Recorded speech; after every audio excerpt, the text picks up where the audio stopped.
time to transition into some shared learning and networking. And this is really the meat of what we've been working on this past year with some agenda items. So I'm going to hand it over first to Tim, and then to Jessica Vargas, Melissa Gomboski, and then to Dana Anderson to share these network updates and our newly developed ESD board member orientation materials. So Tim.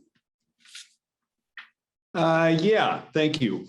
I'm just trying to get my screen back on here the way I wanted it. Okay, thanks, Marcia.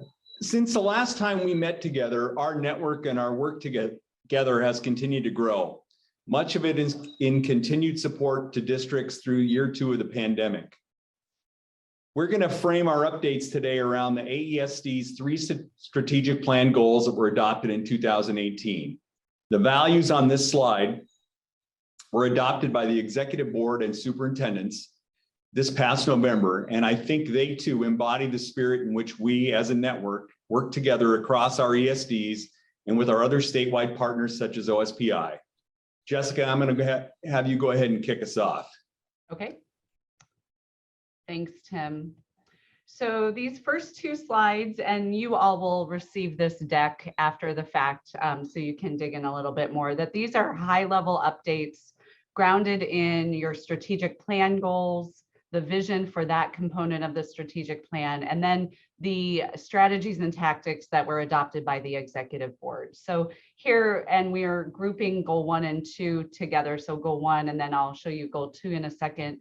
But really the strategic relationships goal is focused on coherence in our voice and strategy, sort of outward facing with our partners. So with OSPI, of course, in our support of districts around our legislative priorities and district priorities. We also have partners with other state agencies to do a lot of the core work that ESDs do in your regions: Department of Health, Healthcare Authority, Department of Children, Youth and Families, DCYF, and then our statewide association partners. So throughout all of these, Tim mentioned the COVID response and the coordination. That pandemic has been terrible, and also an opportunity in many ways that brought together our statewide partnerships in a lot of different ways. We also have efforts across our regions and with the states of Oregon and Washington, in which our tribal partnerships and relationships and our support around tribal education and Native education is strengthening as well. And so Melissa will dig in more on the details of our legislative strategy, but really we have over the last several years really put together a package to support our superintendents and all of you as we have asks from the AESD, but also as we support school districts in their advocacy efforts as well. Growing the network, the next few will dig in a little bit more on the kind of outputs and where we are with growing the network. But really these strategies were around growing funding for network-wide initiatives and also bringing to scale initiatives. And so we have some pretty good examples that we'll share with you here in a minute. In case you haven't, I think all of you are aware of the initiatives that your ESDs are implementing. I think hopefully you're also aware many of them are done in concert with colleagues across the other 8 ESDs. And in many of these cases, they're done in partnership with OSPI collaboratively. So I'm not going to go through each of these. We'll highlight a couple in a minute, but this is just sort of that footprint, and it's a pretty exciting footprint. In the time of COVID, over in the operations space, we've branched into PPE. As you know, I think if you walk into any of your ESDs, especially Puget Sound, you'll be surrounded by PPE, but also COVID testing support, system support, as we've been bringing kids and teachers back into buildings. That has been, I would say the ESDs have really saved the day in many ways in supporting school districts with their COVID testing programs and contact tracing and all the things that they had to do to keep school going and keep their students and staff safe. So there are a few things. So the dollar footprint is one thing, and you can see that. And when this is last year's sort of revenue footprint of the network of 9 ESDs, and these include endeavors that are just the 9. So things like with SIPSI or CSG accreditation, those sorts of endeavors. But there also is new revenue that came to the ESDs, largely in the form of ESSER dollars that Chris was talking about. And so as we think forward, sustainability, ability to maintain those important services are certainly on our minds. But if you were to go back and look at the previous slide, all of these initiatives, especially the ones in the learning and student supports areas, there are some pretty core foundational components that help us as a network be successful, regardless of how the dollars come. So you can see they come through a variety of ways. I-grants, MOUs, a fee for service, sort of, it runs the gamut for how the resources come to ESD, some through apportionment, your safety centers, your educational technology folks. But within all of those initiatives, there is an articulated structure of leadership that is collaboratively built and led among the 9 ESDs. And then when we are partnering with other organizations like OSPI, there is also a job-alike role where we have roles called champions, who are assistant superintendents in service to all 9 ESDs, and also executive sponsors that serve in sort of a support role, but also a troubleshooting strategic role in support of our initiatives. And then finally, the goals are established collaboratively as well. And so sometimes you have a grant that says you must do X, Y, and Z. By and large, a lot of our initiatives have that, but they also have the leeway to jointly think about goals when it comes to a big statewide goal, but also how does that take life and get implemented at the regional level. So the articulation and connection with regional needs and regional goals with regard to those initiatives is a part of that process. And it's something that we work through and are all very transparent about, but also it seems to be a really positive delivery model. So Tim, you're going to dig into more on the dollars. Yeah, thanks, Jessica. So earlier I did mention our growth, and if you want to put it in monetary terms, it's been pretty explosive, really. ESD budgets have increased nearly 25% over the last 2 years. Our expenditure budgets collectively now are nearly 420 million. And almost half of the new work is due to network initiatives, and the rest would be due to regional work. So Jessica, one other thing I want to mention too is that down at the bottom of that graph is the core dollars that we got. Back in 2018-19, we received more core funding as part of the McCleary settlement. We had to work through that with the state, but that was a big jump right there. The next 2 slides are kind of the return on investment slides that I developed. And so what it shows is for every dollar contributed to the ESD and core funding, we returned $53 in educational program and services to the state. That big dip you see in 18-19 was due to the additional core funding we got from McCleary. But you know, the truth is districts opt into our services. So I believe this really is a value statement for both the ESDs and the state, and something we can use with the legislature. I don't know how many entities provide that kind of return on investment. And so Jessica, maybe, okay, thanks. And the last slide is on a per student basis, ESD services have grown nearly 27%. So now we're providing school districts $389 worth of services per student. So a big growth in the last 2 years, almost 27%, like I said. So thinking about impacts, these are, I'm not going to read this whole slide to you. You can peruse it as I speak, but these are a few examples from the last school year in terms of sort of our reach when it comes to educators served with our professional learning efforts, distance learning, learning management systems. Our regional content coordinators continue to facilitate sessions throughout remote learning with educators. Inclusionary practices, we have over 140 teams and even more school teams and even more educators that have engaged in that professional learning. And then our educator leadership networks have continued to be vibrant ways for educators to network and connect within your regions, but also across the state with each other. In terms of behavior and mental health supports, Chris mentioned this. This was a big investment coming into this year and will continue into next year in terms of, and this is an example of an expansion of an existing initiative into the mental health space with our student assistance program. So the ESDs, all of you have over 20 years of experience with community wellness and prevention initiatives, substance abuse and use support. This additional ESSER investment has allowed to expand to more sites across the state and also deeper into the mental health area. And then career connected learning, that's an area that all of our regions are collaborating in with OSPI, with Career Connect Washington partners, and also with other community-based partners like Washington STEM and others.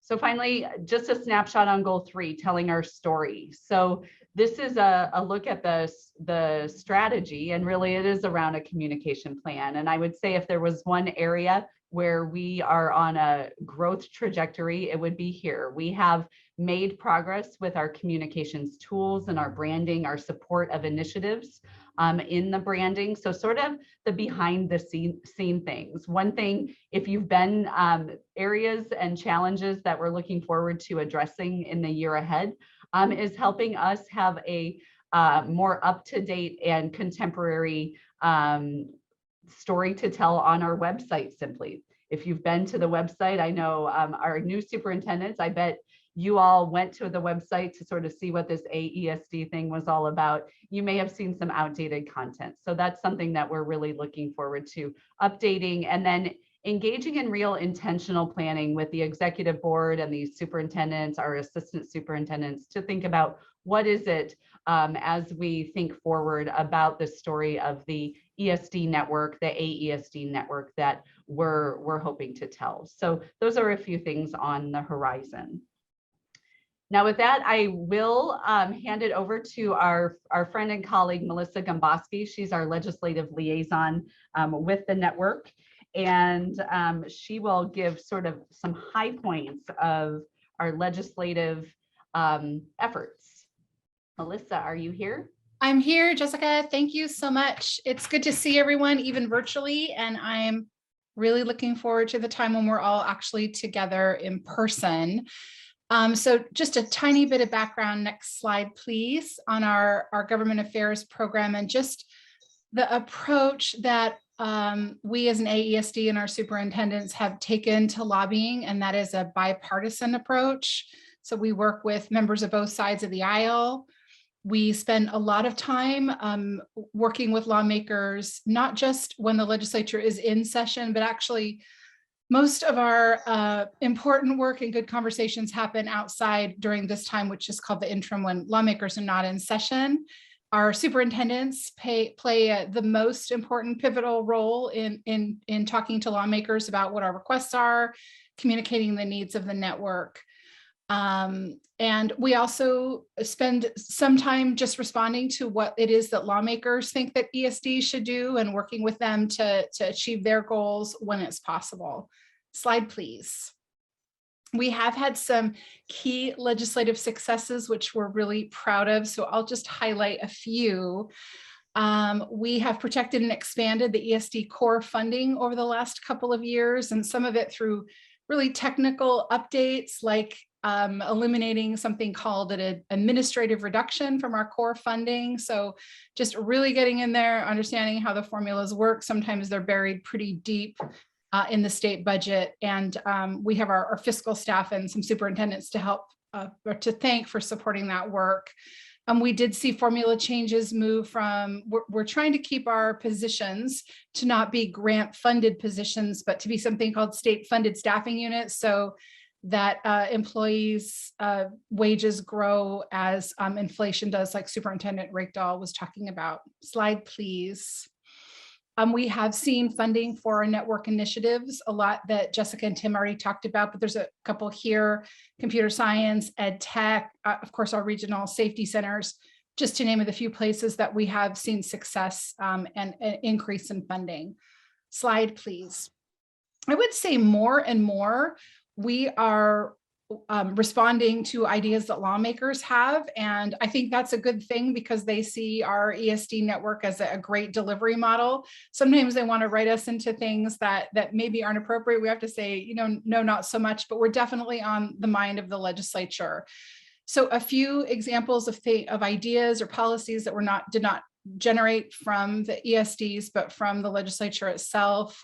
We're responding to apprenticeship policy ideas outside of Career Connect Washington, and just helping lawmakers as they're thinking about that policy.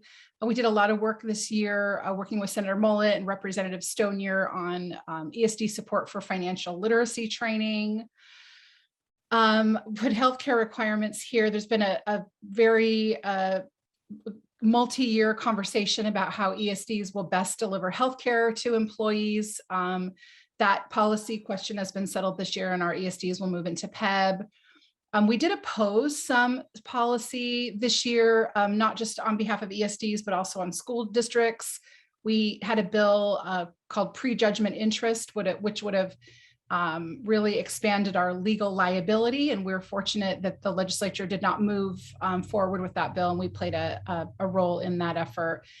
We also weighed in on general operations policy like long-term care insurance and mandates. Next slide.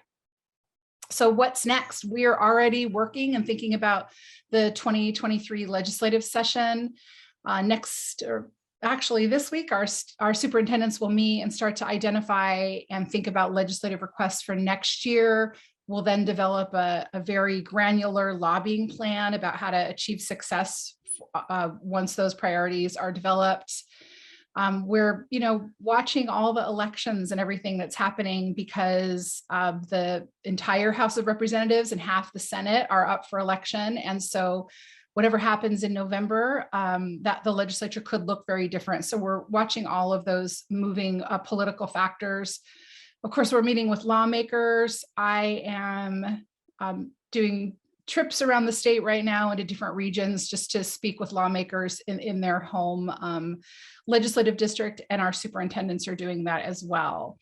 And with that, I think, is there one more slide, Jessica?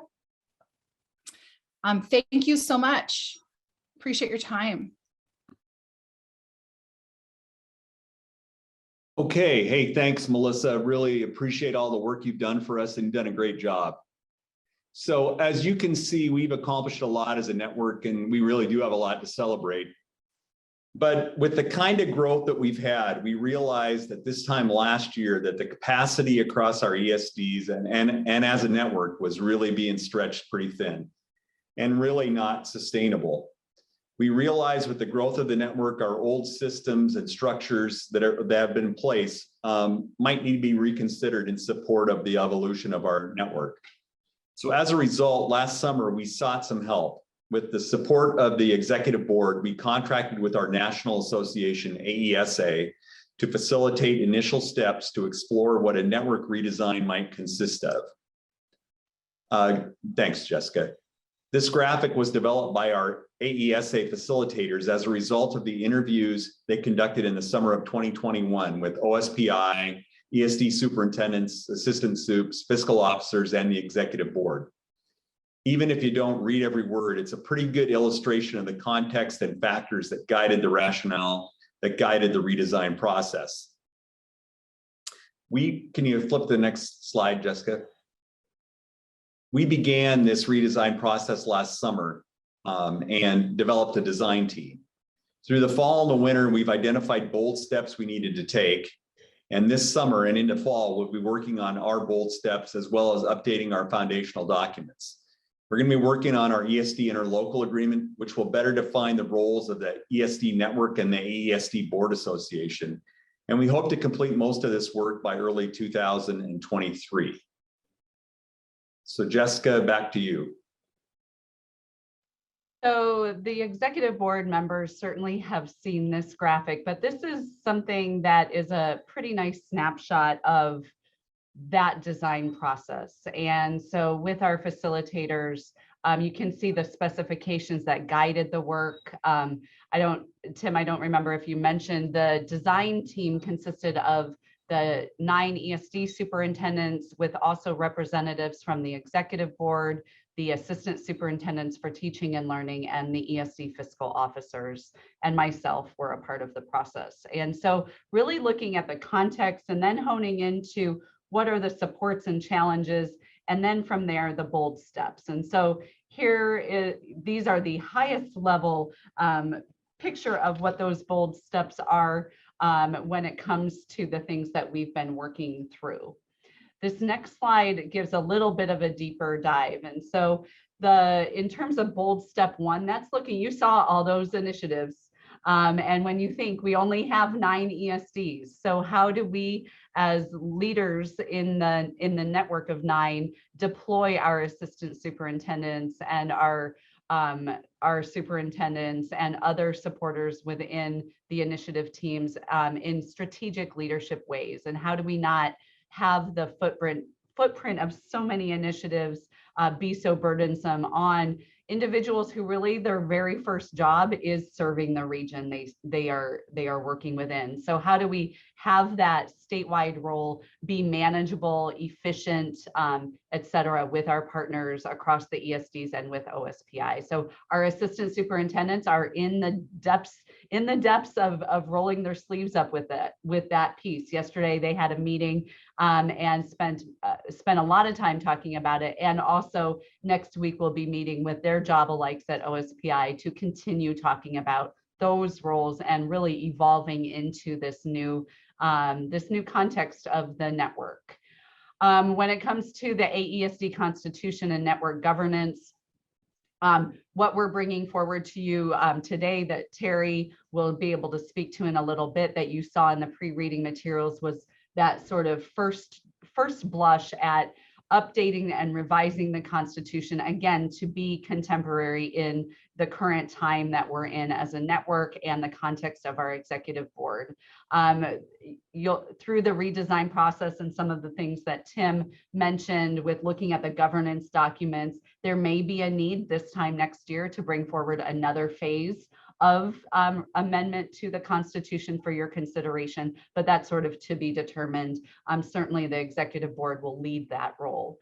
And then the goal setting process. So that's really, it's sort of inside language. The design team really was looking at the executive director role and as a team, really trying to be intentional about what is that business function that the executive director can serve for the network of 9 and the network of 10. And then how does the leadership team of the superintendents and others support the growth and development of that role and provide feedback throughout the year? So that process took place. We did update and revise job duties and a job description along with an evaluation and goal setting process. And we also have operating principles by which we have all agreed in how we work together well. And then finally, the business model, develop and pilot a business model. That really is, it will come, we anticipate that when you look at the design document, you'll see some ideas around that, but really it needs to be co-created and collaboratively imagined across the 9 ESDs.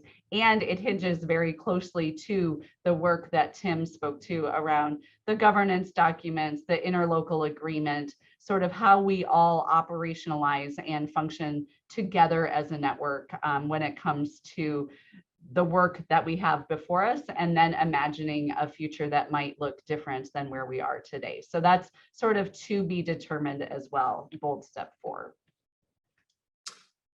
Okay, right. We know this was a lot of information to throw at you in a short amount of time. But before we move on to resources for the ESD board members, I'd like to welcome any questions or comments, reflections. And please feel free to unmute yourself or type in the chat and we'll respond if there are any questions. I'll just give it a couple of seconds here and a minute here. See if anybody has anything they want to share.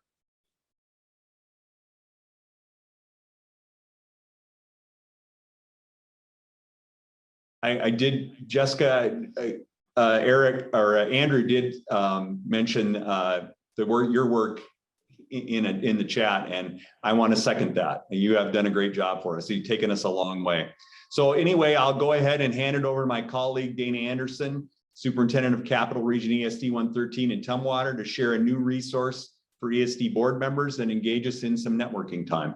Thanks, Dana. You bet. Thank you. Just a quick check. Jessica, I can see you on screen. Can you hear me? Hey, yes, the microphone's working. That's good news. So thinking of the flow of this morning already, the questions that's probably rolling around in your minds really is, when do I get to eat?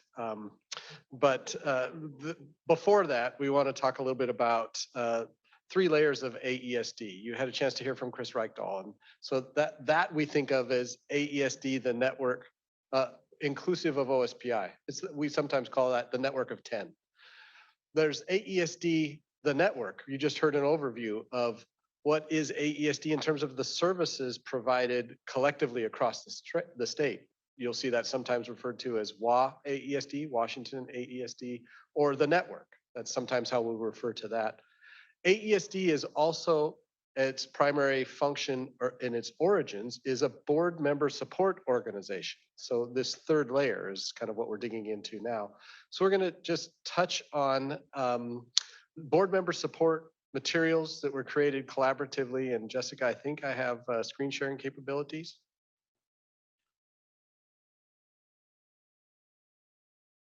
So thank you.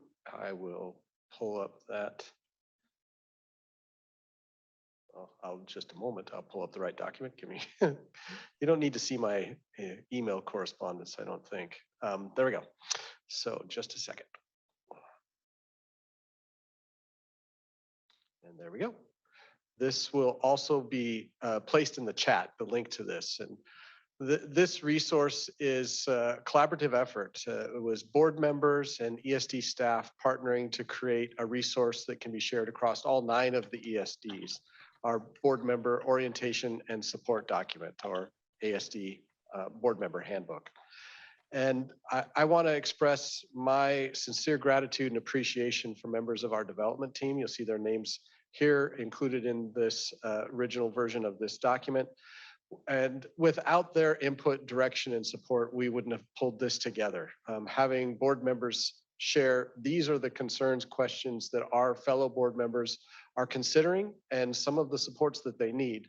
So their voice in framing and then creating resources to share with each of you, just want to express our gratitude to them. And members of our team also working behind the scenes, Jessica, Sarah, and Kristen on the communication sides of things, helping to pull together a set of materials that you can use both in your ongoing development as board members, but also to frame supports for our newest board members. And as you heard during the introduction, there's been a significant number of board members joining the ESD community. I'm not going to dive into the table of contents much because we're going to actually do an engagement strategy here because I like to do that sort of thing. So we're going to do a scavenger hunt in just a bit. But what you'll see here just in terms of general orientation is the flow of this document and how it's provided to help respond to the questions that we've heard our boards ask. What is my role as a board member? How do I represent my communities? What is this thing called the AESD? What are its origins? What are the histories of ESDs? And how do we work together in partnership? And then some of the nitty-gritty things that board members asked about to help us understand more about our role in convening and governing in open public meeting format. What are some of the technical aspects of executive questions and those sorts of things, all pulled together in one place. So let me stop that share. I think If you haven't seen it already, their link is there so we can mess up your participation in our Zoom session by having you have other things open on your screen. But we're going to dive a little bit more deeply. And I was a fan of this show, so you get sucked into something that I found to be fun, which was whose line is it anyway? And you remember at the start of it, the host would say, you know, this is where everything's made up and the points don't matter. So we're going to do that exact same thing. I'm going to pose some questions for you to dive into the board member handbook. If you're not comfortable unmuting, you can respond in chat. And what we'll ask you to do is when you see the question, dive into that handbook, see if you can find the answer. And for your colleagues, type the page in the handbook where you found that so they can find it too. And put that in the chat window. So boy, are we multitasking in Zoom tech today. Are you excited? I know I'm excited. All right, so for 150 points, question number 1 is, what's one of the primary roles of a board, of you as a board member, if you want to put it that way? Guess what? The answer is inside of this document. How do you get to that document? Very good question. So if you go to the chat window, there should be a link that was placed in the chat. If you click on that link, it'll open up your internet browser and you should be able to see the document and start scrolling through it. What you probably have lost now is Zoom, where you can type your answer. So there's the technical challenge for everybody. And I see Darlene has already beaten us all to the punch. She says, Darlene from ESD 112 says, hey, everybody, take a look at page number 7. Way to go, Darlene. 112 is out in front with 150 points. So we'll see how things continue to progress here. Couple more questions. Dana? Yes. So the question asks, what is one of the primary roles, not where you can find it on a page. So Right. I would like to appeal. You want to hear Darlene, the answer? she didn't properly answer, which I have up on page 7. One of the board roles is being a board chair. I can say it if we have time, but I just wanted clarification on response. But feel free to give Puget Sound 121 more points. So we'll ask you and Darlene to we'll have you duke it out in the chat, and if you can divide up those 150 points, we'll see how those get shared in just a moment. So yes, excellent. And also not just where do you find it, but what is the answer? That's the discussion point. So really, this is our hope is that this is a resource that supports the induction process at your local ESD, facilitate some conversations, but also create some common language and common approaches across the 9. So thanks for that. Great job. I have a competitive nature too. When I did StrengthsFinder, the only one I can remember is competitive. There's other 3. I don't even know what they were in the top 3 competitions. So way to go, PSESD. All right, question number 2. What is one reason the board should go into an executive session? Okay, let's see where you can find that and type your response in the chat window. This seems to be worth a little bit more. So let's go for 327 points for this one.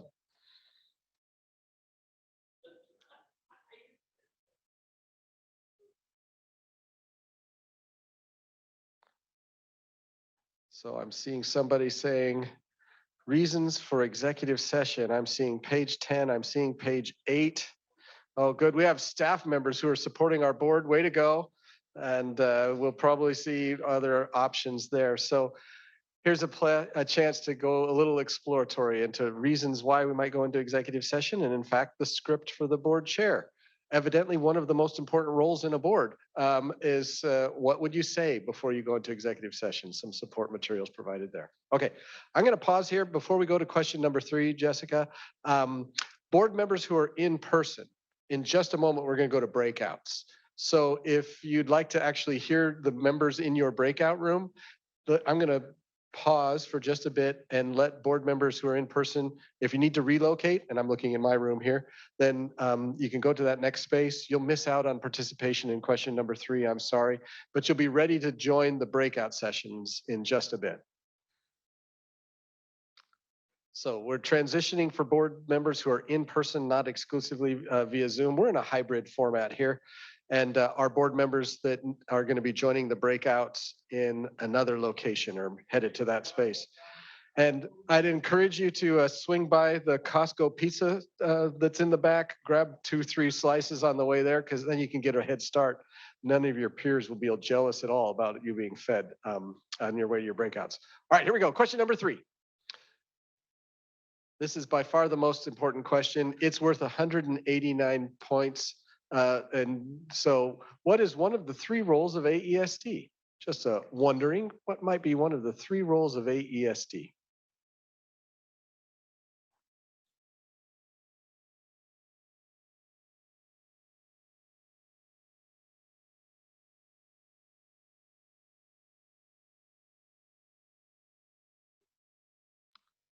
This is a challenge question.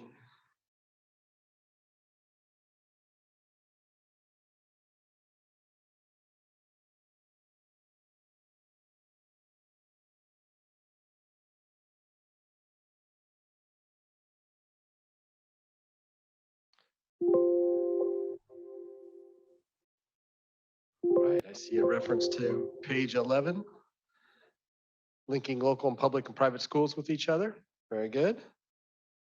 One of the primary functions of the AESD board, I see, referenced just now, evaluating the superintendent. Yes, very good. And what is one of the primary functions of the AESD? 3 roles for AESD. Bill, you see them right there. What page is that? Page 12. If you have a chance to jump to page 12, you'll see a quick summary of those 3 layers of AESD that I mentioned earlier. When the ESDs were created, the quick history lesson in 1969, one of the functions the legislature said was, it's okay if you enact a constitution to have a member support organization. And that association of educational service districts is what we've called since then AESD, governed by a constitution with an executive board, advisory support by the superintendents. And in fact, the statute describes what dues could be contributed and has this interesting limiting factor that says staff cannot be employed by AESD. So this is where the confusion enters into our roles and structures. And I think this is a working document. We have more to elaborate on this, but one of the 3 roles, the first role, AESD, is a board member support organization. We often call all the other layers of the system AESD also, but in my mind, I use a distinction of labels. AESD, the network, is a lot what you just heard from Jessica and Tim, the organization that provides collaborative support, an executive director, Jessica Vavris, and team who provide the coordination of statewide service delivery from the 9 ESDs. We might call that WA AESD in future to sort of separate create a distinction, or we call it generally the network. And then the 3rd layer, or the 3 role, is partnership with OSPI and other partners, but primarily OSPI. We call that often the network of 10. And Jessica, I can't recall if I put a 4th question in there. I did indeed. Okay, let's make this one worth 1,000 points. This is the most important of all. What year did Merle Kirkley serve as the AESD president? We're going to look for the answer on this one, not just the page number. And Merle, you can win on this one too if you'd like. I'm still not hearing him.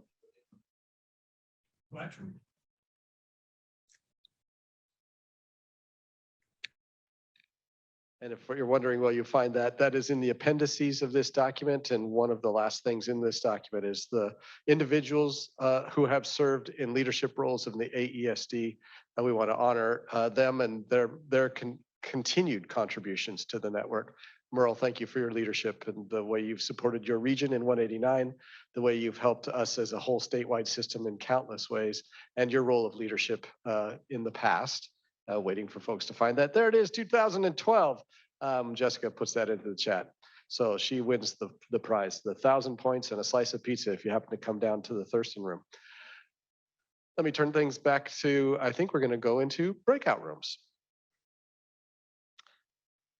And so you will see, as members of our statewide network of board members, we are going to go into breakout rooms in just a moment. In your breakout room, you'll be mixed with other members of the statewide system and a room facilitator who's going to remind you of the questions that are about to be shared in just a moment, and some ESD staff who are going to partner in gathering notes. So what we want to do is create some space for some conversation. And in that space, we'll give you 3 questions to reflect and talk through. Here they are up on the screen now. And while you're in your breakout room, we hope to have a conversation around these 3 things. How is serving on your ESD board different from school boards or other board roles that you have known or been aware of? Second question, how do you connect with or engage with your local school boards or become aware of your local school district's needs, if you wanted to expand that a little bit? And then the third, based on what you've heard so far, what's something still rolling around in your head? So we're going to create space for breakouts. You'll be pushed into those breakout rooms. And when you join there, you'll have an opportunity to see these questions and engage with members of the boards from across the network of the 9 ESDs, your fellow AESD board members. Thanks for your active engagement and for your exploration of our board member handbook. Breakout rooms are going to start shortly. All right, Sarah, I think you can launch them.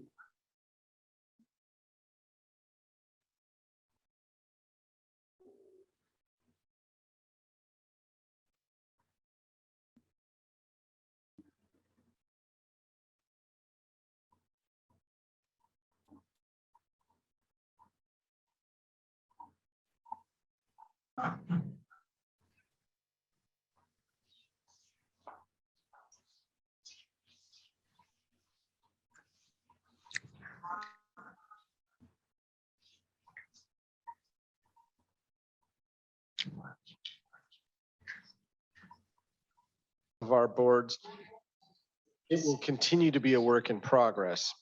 Our intent is to get board member feedback, revise as necessary, and then take what I'll call version 2 and publish it to the web so that it's a living document. Even though certain leaders of the state say they're not very into websites, I think it's a great location to be a central repository for documents. So we'll put the board member handbook there on the AESD web presence. And then use this resource as both an onboarding and board development platform so that you can have these conversations. So that one key point. The other is the conversational space where you got to connect with your peers and talk about your roles. One of the things we look forward to at next year's conference is to spend more time together, sharing and talking about what it's like to be an ESD board member, how you engage with your communities, and how you represent their voice.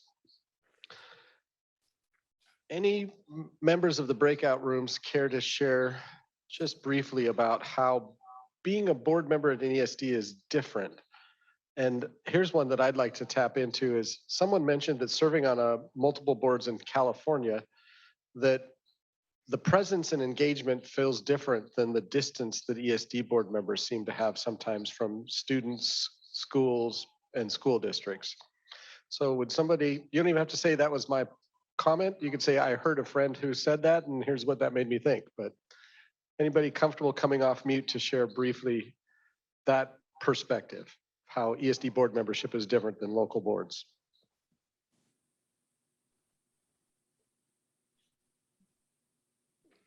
I guess, Dana, I think our difference is that as an ESD board, our job is we look more at policy, programs, and support of our superintendent.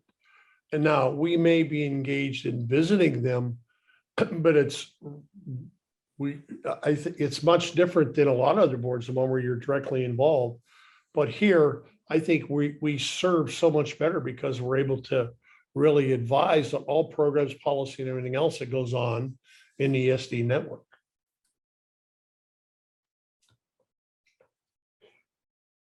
Thank you, Merle. And I know that I saw on the screen they have a little bit about coming up a response and recognition for our boards with Spin the Wheel. But one more, if someone would care to share how you engage with your local school board. So in contrast, what are some things that you would do that have been strategies that have worked for you? So one member of our board community that would like to share, here's something I've seen, something I've done, or something I've heard about that's been a strategy to engage with our local boards. I can mention years ago, ESD 112 framed Horace Mann beautiful artwork and bestowed them on each of our district superintendent offices. And it was a way to show our appreciation and recognize the local boards for the work they did. And it was very, they were very grateful, and we felt good about it.